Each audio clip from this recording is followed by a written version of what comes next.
200 Hell's Angels standing in a quiet residential street at dawn was not something the town of Birch Hollow, Ohio had ever seen before, especially not in front of a little blue house with a wheelchair ramp and a flower bed gone to seed. But it all started the night before, when a landlord came while an 81-year-old widow was sleeping and changed every lock on the doors and put her belongings in boxes on the lawn, and left her to wake up at 3 a.m. a stranger in her own home of 51 years. She did not bang on the doors. She did not scream. She was not the kind of woman who made a fuss. She sat down on the cold concrete step of the house she had lived in since 1973, in her nightgown and her late husband's cardigan, with her hand pressed flat against the locked front door, and she waited for the sun to come up because she did not know what else to do. By dawn, 200 riders filled that street. This is how they got there. Birch Hollow was a small town in the kind of slow decline that does not make the news, where the factory had closed a decade back and the young people had gone, and the houses that were left were owned more and more by men who had never set foot in them. Maple Street, where the widow lived, was a row of small post-war homes under big old trees, the kind of street that used to know every neighbor by name. The morning air smelled of wet leaves and wood smoke, and the cold coming down out of the hills. A dog barked somewhere and stopped. This was the kind of street where people had once watched out for each other, where a widow alone would not have been alone, and where now mostly the curtains stayed drawn and the porches stayed empty, and people kept their eyes on their own troubles. The widow's name was Eleanor Voss. She was 81 years old, small and straight-backed, with white hair she still set in curlers every night, and hands that had gone knotted with arthritis, but still moved with a careful grace. She had lived in the little blue house on Maple Street for 51 years. She had moved into it as a young bride in 1973, and she had buried her husband Harold out of it 4 years ago. And she had raised 2 children in it, who had grown up and moved to other states and called on Sundays. She was not defined by what she had lost. She was defined by the small, dignified habits she had kept. She still put on lipstick to walk to the mailbox. She still baked a coffee cake on the first Sunday of the month, out of habit, though there was no one anymore to eat it. She still wrote her grandchildren birthday cards in a careful looping cursive, the kind they don't teach anymore, and signed each one with all her love, Grandma Nell. She had one small habit that told you everything about her, which was that every night before bed she wound her husband Harold's pocket watch, though it had stopped keeping good time years ago, because winding it was a thing her hands had done beside his for 40 years, and her hands did not know how to stop. Eleanor had fallen behind. That was the thing that the man who owned her house had decided made all of this acceptable. Harold's pension had not transferred the way they were promised it would, and the medical bills from his last year had been more than anyone had warned her, and on her widow's fixed income she had gotten behind on the rent the new company charged. After they bought up half the street, she had written letters explaining. She had set up a payment plan with a kind woman on the phone who, it turned out, did not work there anymore. She was 3 months behind, and she had been trying, in her careful old way, to make it right. Before we go any further, do me one favor. Hit subscribe and drop your hometown in the comments below. I want to see how far this story travels tonight. I read every single one. Now, back to Eleanor, sitting on that cold step in the dark, because the man who put her there had badly misjudged who in this world was paying attention. The man who owned the house was named Garrett Pruitt, and Garrett was a particular kind of villain, the kind who never raises his voice because he has never once in his life faced a consequence for anything he has done. He was 40, well-dressed, with a real estate company that had bought up the cheap houses of 3 dying towns and a way of talking about people as if they were line items on a spreadsheet. He did not think of himself as cruel. That was the thing about Garrett. He thought of himself as a businessman. He had decided that the legal complications of evicting an elderly tenant the proper way were not worth his time, and that it was simpler and faster to send a locksmith in the evening, change the locks while the old woman slept, set her things on the lawn, and let the situation resolve itself by morning. He had done it before, in other towns to other people the world was not watching. It had always worked. He had a way of being charming about it even. When a neighbor's porch light came on across the street during the lockout and a man stepped out to ask what was going on, Garrett had smiled and said it was just a routine property matter, all perfectly legal, nothing to worry about, and the neighbor had gone back inside because Garrett was wearing a nice coat and spoke with such easy confidence that it was simpler to believe him. That was Garrett's whole talent. He made doing nothing feel like the reasonable choice. What Garrett did not know was that the man who lived 2 doors down, the one whose porch light had come on, had a son. And the son rode with the Hells Angels. His name was Mick Voss. And yes, the same last name, because that is how small towns are, and that is part of why none of this stayed quiet. Mick was no relation to Eleanor by blood, but his father had lived 2 doors down from the Vosses for 30 years, and Mick had grown up running errands for old Harold and old Eleanor, shoveling their walk in winter, and eating coffee cake at their kitchen table on the first Sunday of the month when he was a boy. He was 44 now, built wide and weathered, with a gray-shot beard and a back patch that read Hell's Angels, and people stepped back when Mick came into a room. But the thing most people did not know about Mick Voss was that he still thought of Eleanor as something close to a grandmother, that he had stood at Harold's funeral 4 years ago, in the back where he wouldn't be a bother, and that he carried, the way some men carry a stone in a pocket, a quiet guilt that he had not come around as much as he should have since the old man passed. His father called him at 3:30 that morning. He had looked out the window and seen old Eleanor sitting on her step, in the dark, in her nightgown, with her boxes on the wet lawn, and he had not known what to do, so he had called his son. And Mick listened to about 10 words of it, and then he was already pulling on his boots. He did not roar over there and kick down a door. That is not what happened, and it matters that it isn't. Mick drove over slow, and the first thing he did was not aimed at the landlord at all. He went to Eleanor. He came up the walk, and he saw her sitting there, 81 years old, her hand still pressed flat against the locked front door of her own home, and he crouched down on the step beside her so she would not have to look up at him, and he took off his jacket and put it around her shoulders over the thin cardigan. "Miss Eleanor," he said very quietly, "it's Mick, Harold's neighbor. You used to give me coffee cake." The old woman turned and looked at him, and her chin trembled, and she said, "Michael, they changed the locks. I woke up, and my key didn't work in my own door." She said it the way a person says a thing they still cannot believe. "I didn't make a fuss. I didn't want to be a bother to anyone."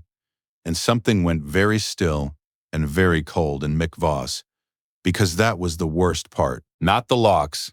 The fact that this woman, sitting in the freezing dark, had been more worried about being a bother than about being put out of her own home. "You're not a bother," Mick said.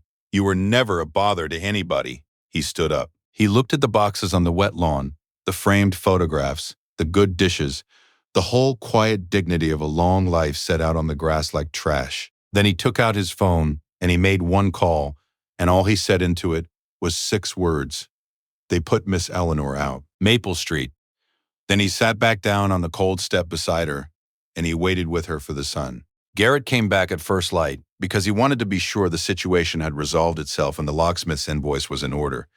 He pulled up in a clean German car and got out in his nice coat, and he found the old woman still on the step and a big bearded man in a leather vest sitting beside her, and he was not concerned because Garrett had never in his life had a reason to be concerned.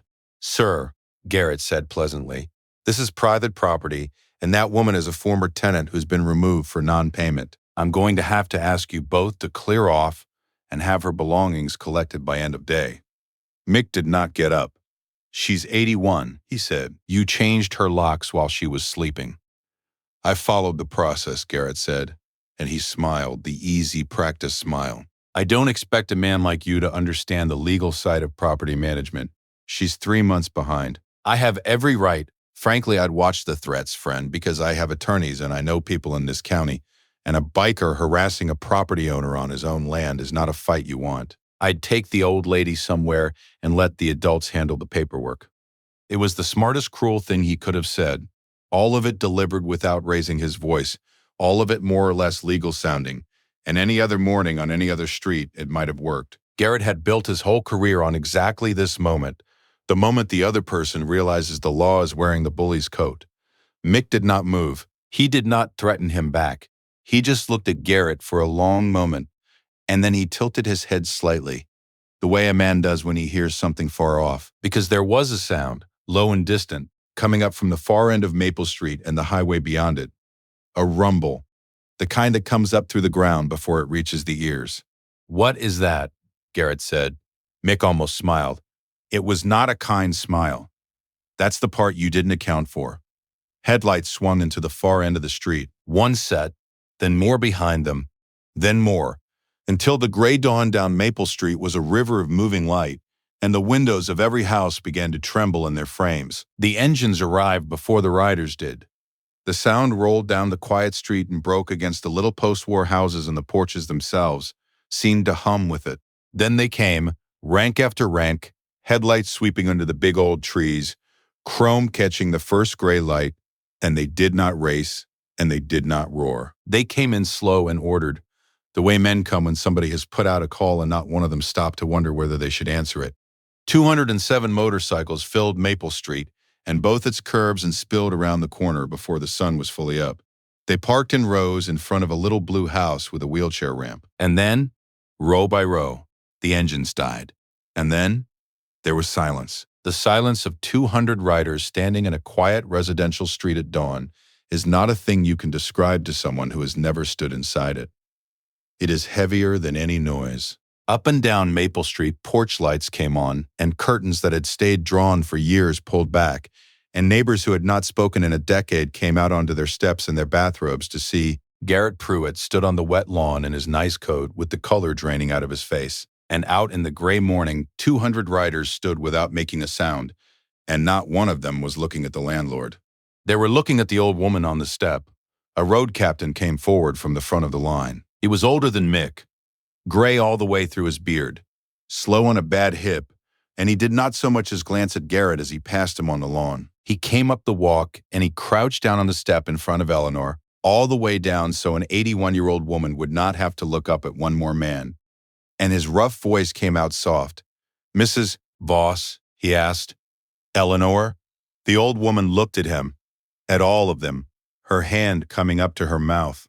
"I don't understand," she whispered. "Who are all of you? I don't even know you." "No, ma'am, you don't," the road captain said. "But Mick there does, and Mick's one of ours, and that makes you one of ours too. We heard a man came in the night and locked you out of your own home of 51 years while you were sleeping, and left a woman your age sitting in the cold." His weathered face came apart at the edges. 200 of us heard that, and not one of us could go back to sleep. So we came. You are not alone on this street. You will never be alone on this street again. Behind him, 200 riders stood without a sound. Then the road captain stood, and he turned and he looked at Garrett Pruitt for the first time, the way you look at something you have decided is not worth the trouble of stepping on. "You the one who put her out?" Garrett's pleasant face fought to hold itself together. "There are laws," he said, and the easy confidence had gone thin. "I have rights as a property owner. I don't think you understand the legal."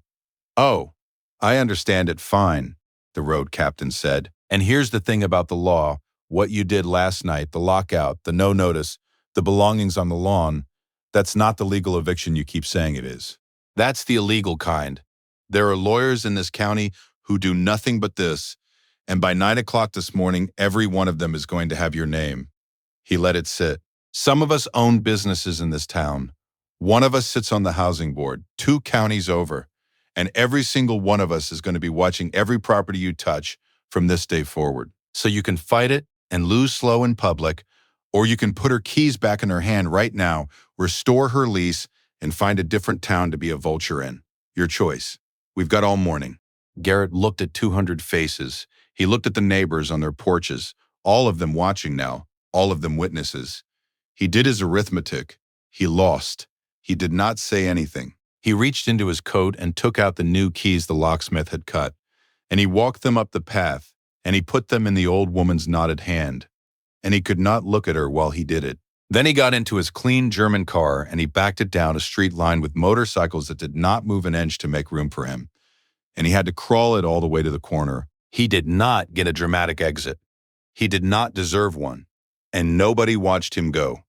The legal side was not simple, because it never is, and Mick made sure Eleanor understood that.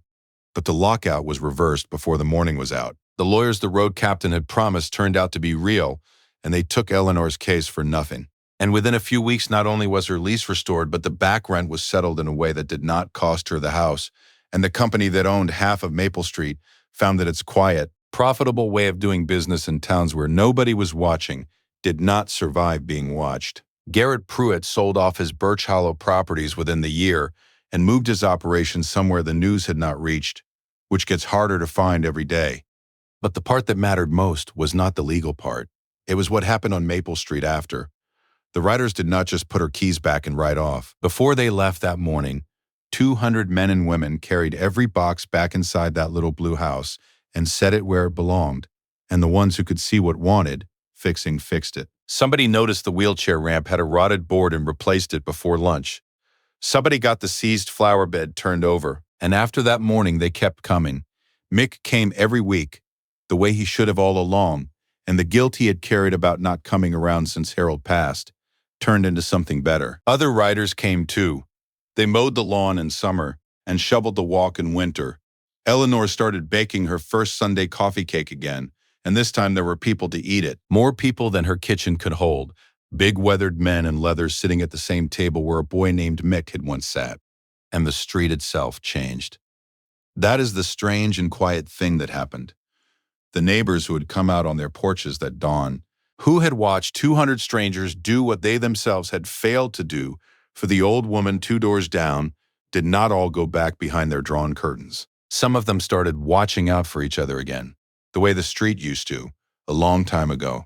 One morning is sometimes all it takes to remind a street what it used to be. Eleanor wound Harold's pocket watch every night the way she always had, but now, on the first Sunday of every month, when the bikes filled Maple Street and the coffee cake came out of the oven, she set the watch on the windowsill where she could see it, and she told the men who asked about it the story of the man she had wound it beside for 40 years. And for the first time in 4 years, she was telling that story to people who wanted to hear it. Some people think the cruelest thing you can do to a person is to hit them, or shout at them, or take something from them by force. They are wrong. The cruelest thing this town ever saw was done quietly, with a locksmith and a smile, to an old woman who was so afraid of being a bother that she sat freezing on her own step rather than wake the neighbors. And the kindest thing this town ever saw was 200 strangers deciding that she would never have to sit alone on that step again. If this story reached you, if you believe that no one who has lived a long and decent life should ever be made to feel invisible, hit that like and share it with someone who needs to be reminded that the quiet ones are watching out for each other still. Subscribe so you never miss the next one. And tell me in the comments, who is the Eleanor in your life, the one who would never ask for help but deserves it most? I read every single one.